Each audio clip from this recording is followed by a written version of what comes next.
Yashica FR-1, episode 5. This is where I'm at right now.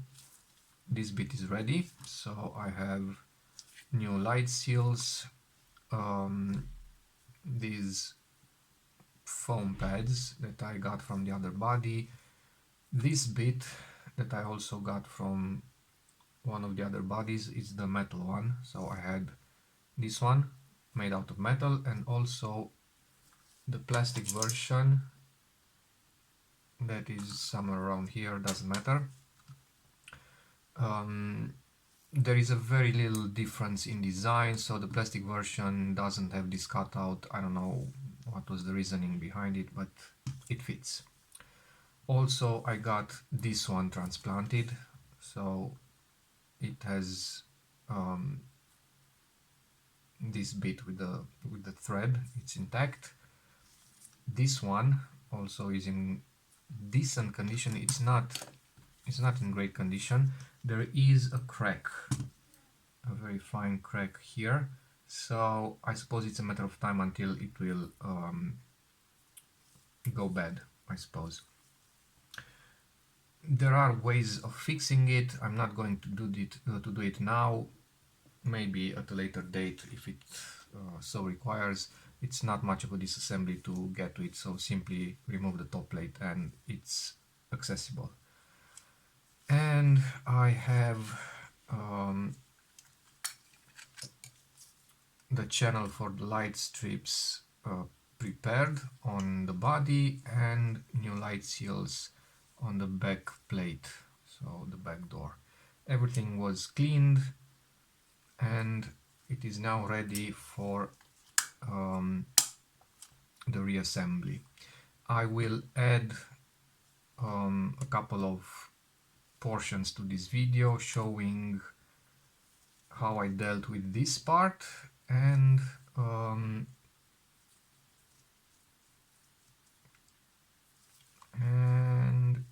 yes, and how I took out the sprocket shaft and all the gears on the bottom, so I could get them all nice and clean.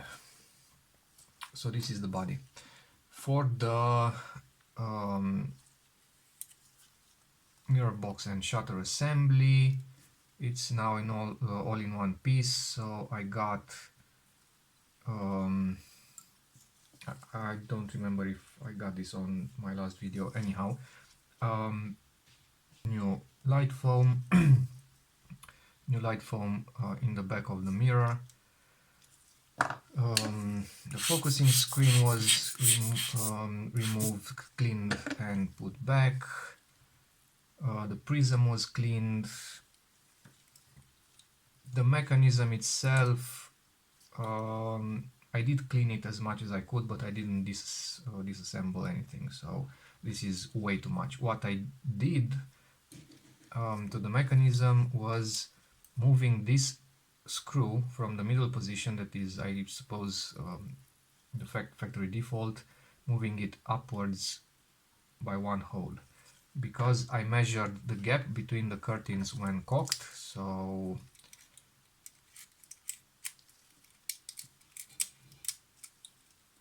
in this state this gap was almost 1 millimeter, so a lot more than the manual says. Manual says 0.1 to 0.3 millimeters. This is a filler's gouge, and this is the 0.3.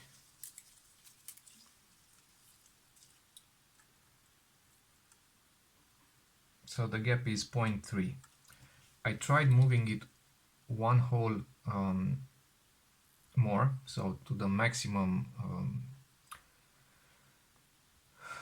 adjustable position, but these two edges were overlapping slightly, so that was certainly not a good position. So this is pretty much the best I could do. The adjustment is a bit broad, so it's like going from 1 to 0.3 to minus something when they overlap. and that means next hole to the lower set of 2 would be 1.7, I suppose, and the next would be 2.5 or something like that. I hoped for something a little bit more fine tuning in that sense. Anyhow, it's working, so it's ready to be put back. This one was cleaned and lubricated.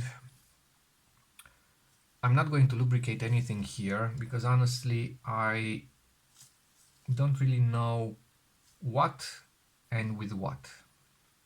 I'm not going to just apply oil everywhere. It's uncalled for, I suppose.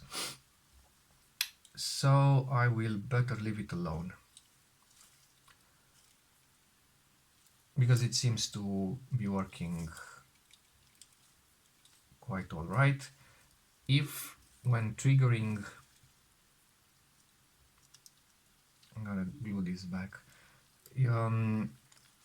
When triggering the shutter, so from this latch, if I also keep this one like this, so in contact with the electromagnet, it will make or simulate the B. So first curtain opens, second curtain closes when I release that magnet, so when I lift my finger. And it looks pretty snappy to me.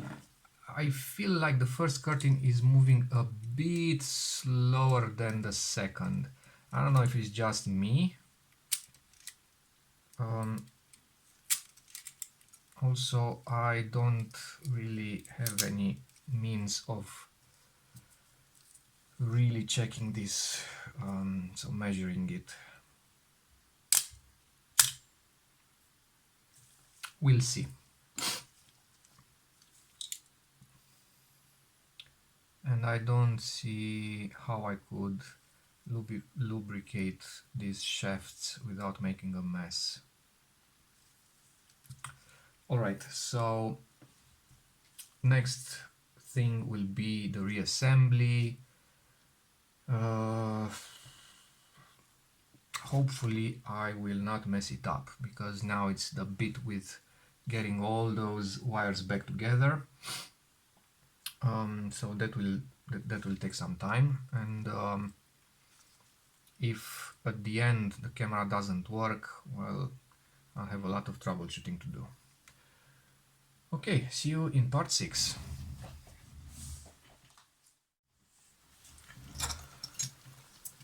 So in order to remove this assembly, you need to remove 3 screws. One is already out. The other 2 are this one, so the smaller one, the one to the top of the front of the camera, and this one. Now removing them, I will just slacken them a bit.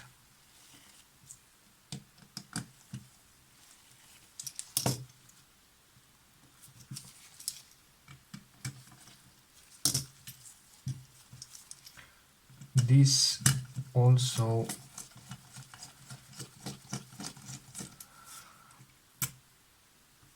holds in place the strap lug. Okay, so now this should move around. See, it moves, but you can't take it out because this is still attached. So in order to remove the assembly,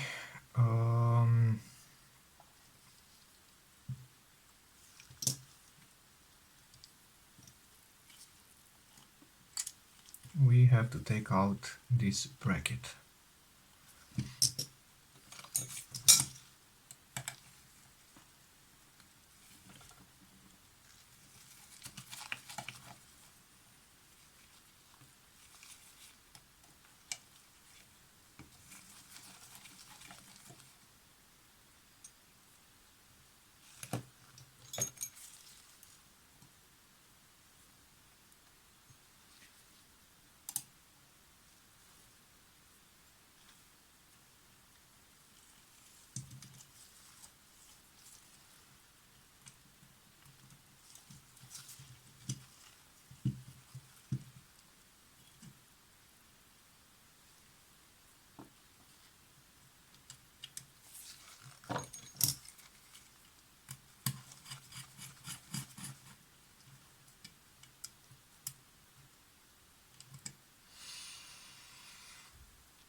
this frame counter is still attached to this post by the means of the spring. So I guess it would be easier. Yeah, that's on one camera I removed it this way, on the other camera I left this in place and removed just this. So I think that's a bit easier to do. So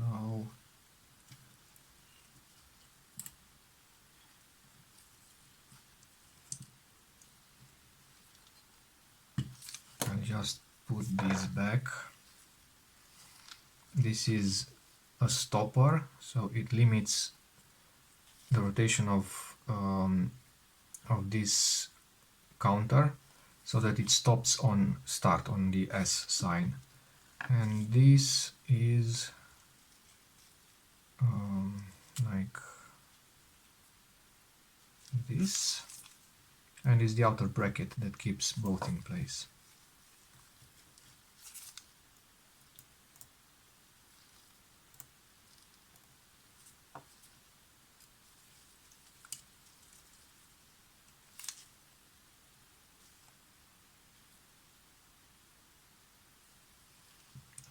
No, oh, Jesus, it's upside down. So this bracket not only keeps the stopper in place, but it also acts as the top hinge of the back door.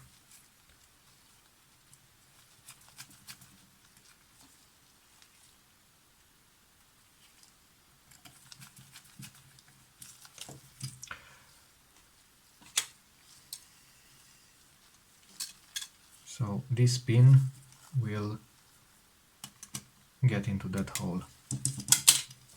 All right.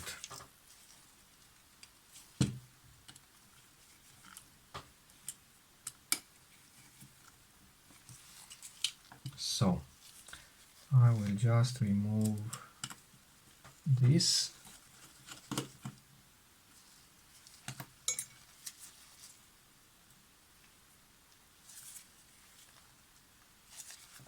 And then the bracket. And the bracket is attached to the wheel, so this should somehow be lifted out of position like this. And there is also another gear that I will take out and clean.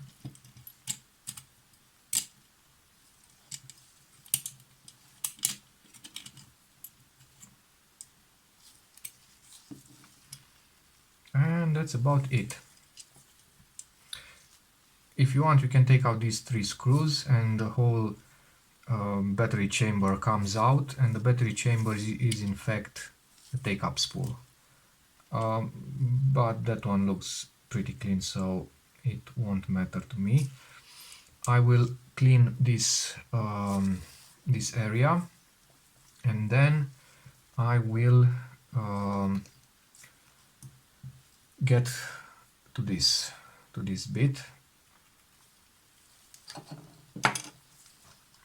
I'll need to separate the electrical contact, which is this one, from the mechanical assembly, and then take out this bit, which is very important to me because it's the only one that functions, and put it on this one. So this one with this one will be transplanted into the working body. Okay, I took this apart. It's not worth messing with it. Actually, not this one, but this one. Putting it back together is a bit tricky because of this spring inside, and there's nothing that can't be cleaned with it in one piece, especially if you have an ultrasound cleaner, it should do just fine. I also used some tungsten disulfide powder as a lubricant. It's extremely fine and slippery. Just brushed a bit of powder on the gears, blow the excess, and that's about it. And now, before I wanted to put it back, I said, okay, let's clean this area as well, because I don't know if you can see it in the video, but this part down here is extremely dirty. It's full of dust particles and old lubricant. It's just a mess, and when you turn the gears you can hear that grinding sound of different stuff that shouldn't be there. Okay, so I took out this gear. So one screw, the gear, it has a rectangular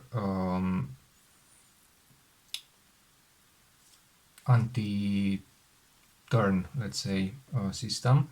So in essence, this gear will always turn the sprocket because the shaft of the sprocket also has a rectangular cutout, and this spacer that keeps the shaft centered.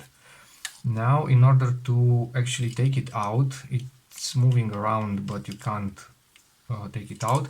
I will have to disassemble pretty much everything that's here.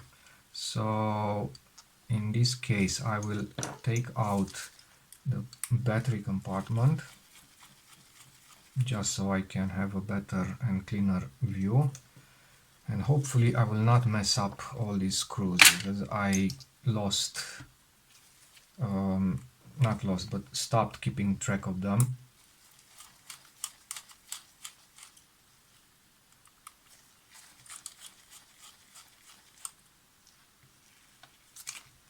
So 2 screws and this. Then in order to take out this, you would also have to remove this ring and this pole.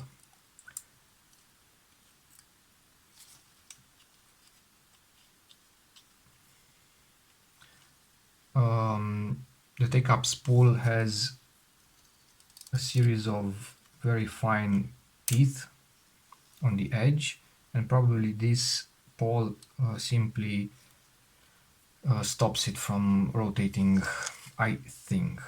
Alright, next there is this bracket.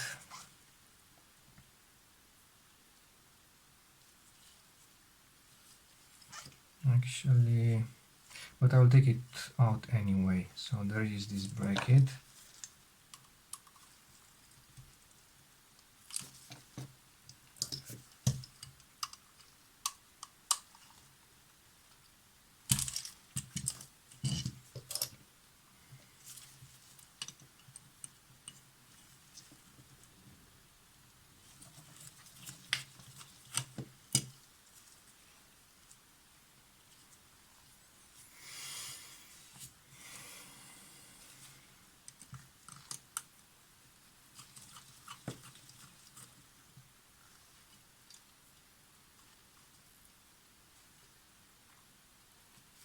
And the screws were on the outside hole, so this third hole is for something else. Okay, break it. Then there is the motor drive gear, which simply lifts out, and yeah, it's very dirty as well. And then in order to reach this one and take it out, I will have to take out this.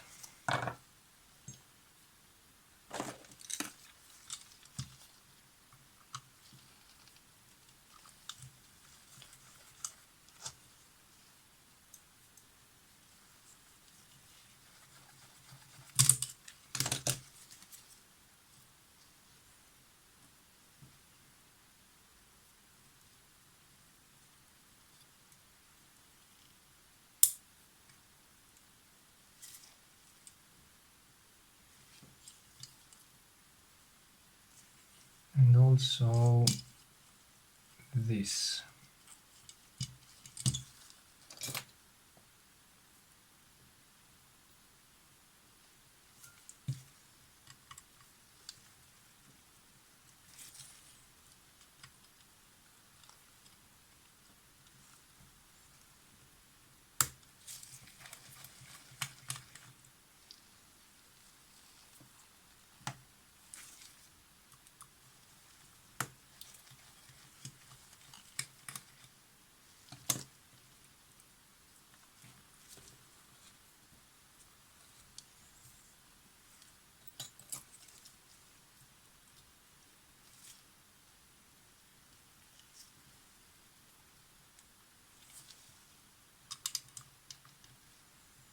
And there is this I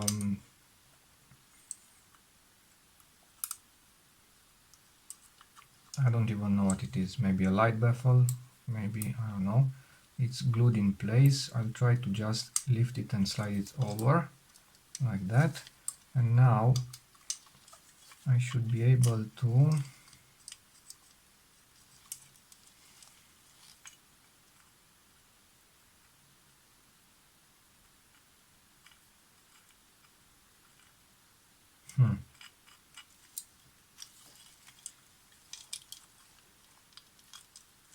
it has a spring inside.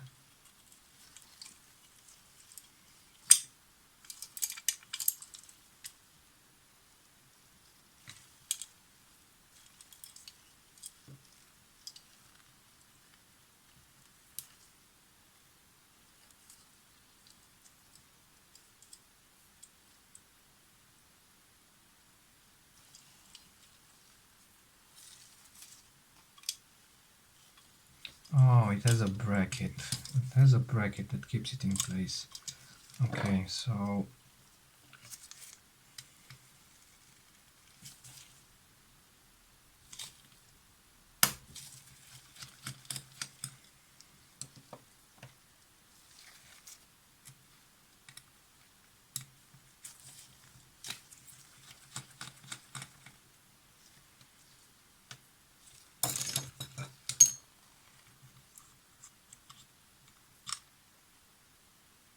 all right. This is the shaft. This is the sprocket. This is the piece on top, I think. Okay.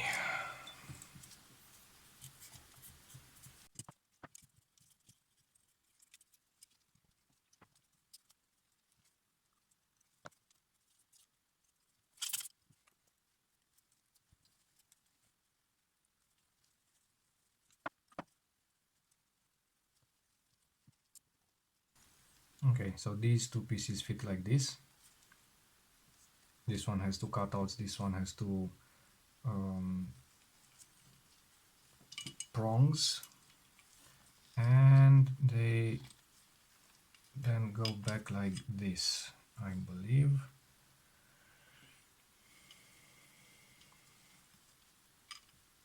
And this one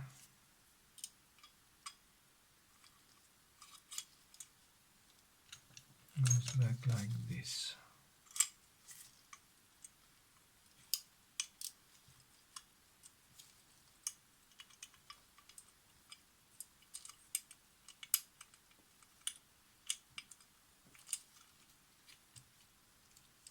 Or maybe not.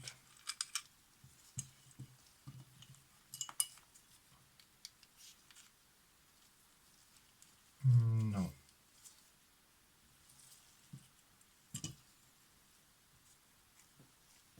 It was the other way around. They do fit like this, but the shaft engages in the lower part because the shaft has a pin here and the pin must engage with this slot. Yeah.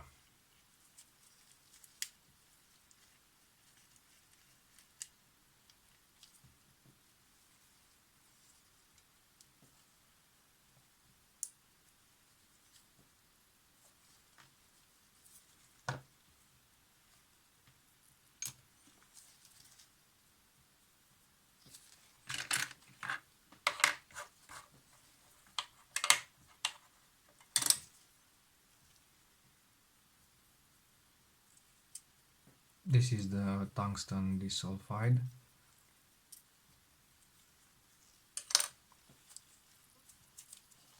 Okay, so this goes here.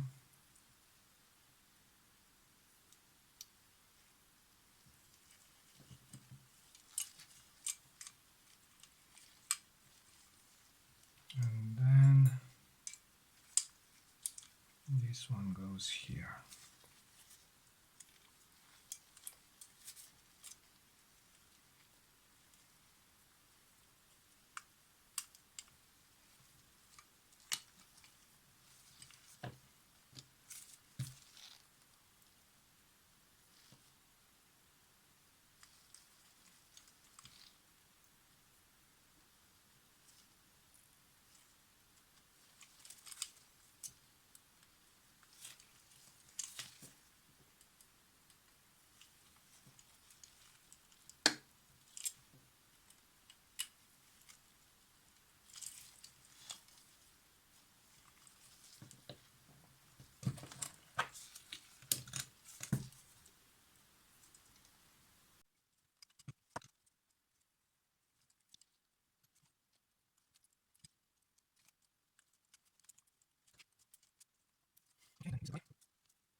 One last thing about this assembly.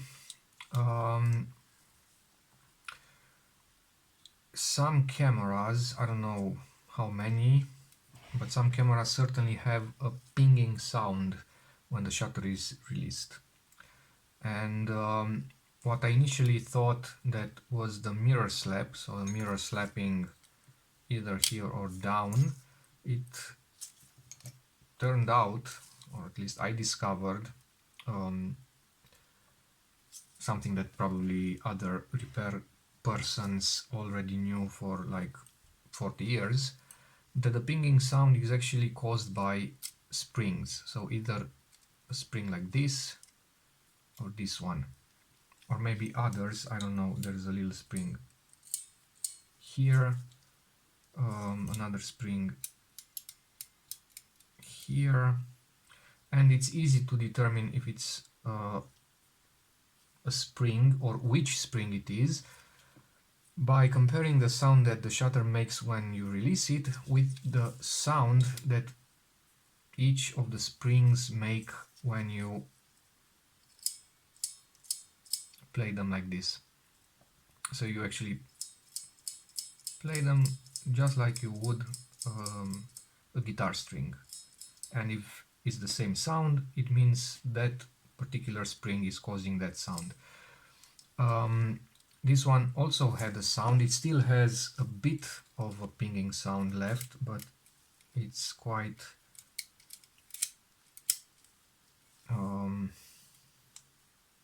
okay now. So I'm not going to do anything else. In my case, this was the main culprit. So it had the exact same frequency. What I did, I don't know if it's good or bad, but I did this before and so far I guess it's okay. I used a bit of light foam material cut to the length of the unextended spring and simply got it inside. So it is right here, that material, the foam. See, now it's poking through the other side.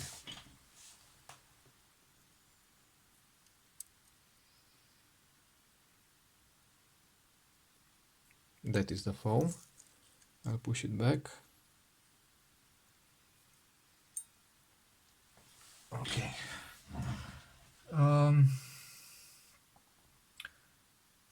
It wouldn't be impossible for that piece of foam to actually get out of the spring and create some issues. So I don't know what to say. Don't do it like I do it. But it does cut off that frequency. I also added one in this spring. Now the one in this spring will certainly not go anywhere because it has no way of getting out. I barely got it inside. This one could have a theoretical chance of escaping through this end of the loop, so this end of the spring, but I'm pretty sure it won't.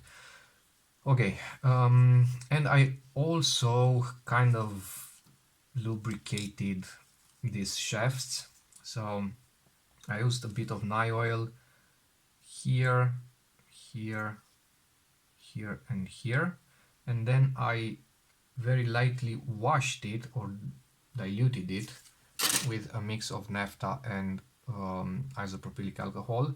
So just a tiny little bit, both of oil and this combination, to simply, these needles are still too thick for this job. Anyhow, to simply dilute the oil and take it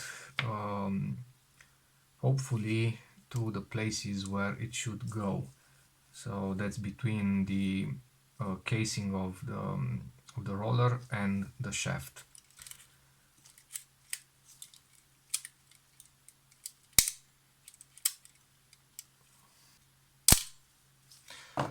Okay, reassembly time.